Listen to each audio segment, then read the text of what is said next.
Good morning, Scott here, known as Cantaloupe to some online, and I'm bringing another video to you on a subject that's interesting to me. It might be of interest to you or someone you know, and it's going to be a short reaction video to something I saw on YouTube just now about the D.A.R.E program, which used to be in schools back in the 90s, and was found out eventually to be counterproductive to keeping kids off drugs. That was the advertised purpose and mission statement of the program. I want to contribute a couple of ideas to this. It sounds like this person who made the video, or people who made the video, put a lot of work into it and research, and I appreciate that. I think some of these things don't necessarily need a deep dive or a lot of research once you connect some logic to this. What do we already know about the D.A.R.E program? And that is it's high profile, pretty obviously high profile if it's in schools and it's in commercials and television, and it's connected to politics. I do believe Nancy Reagan was connected to that.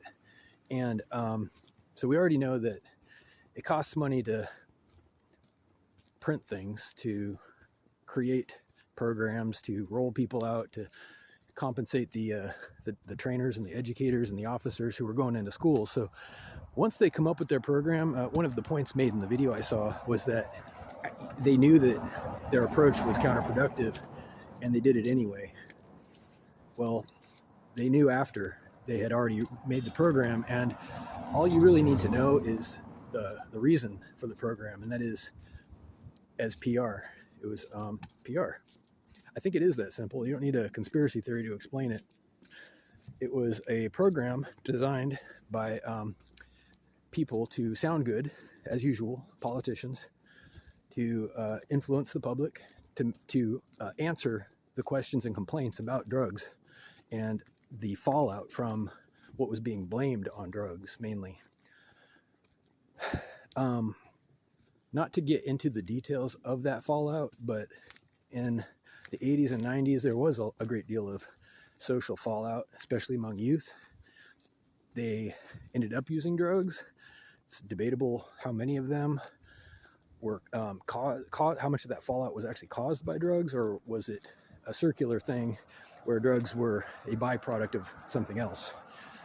In any case, Nancy Reagan and the program very publicly aimed to correct that, and failed spectacularly to do so.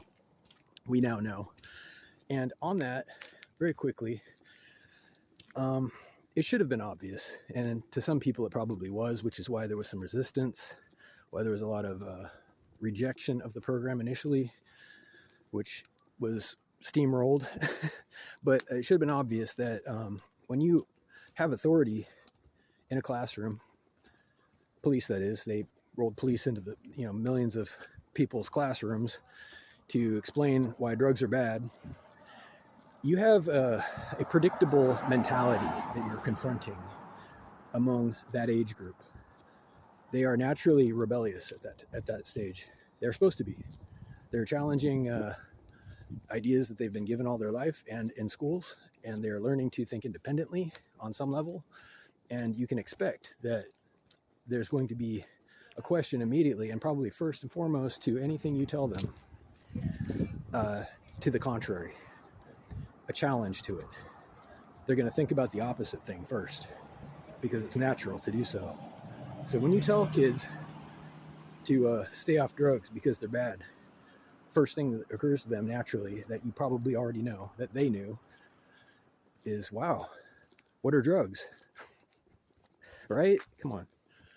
And yes, they knew that.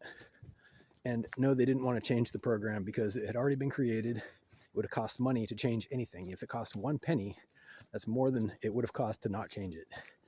And their motivation for making the program and rolling it out in the first place was to gain political traction and to answer and suppress the complaints and protests about the fallout that was being caused by other things, to be honest.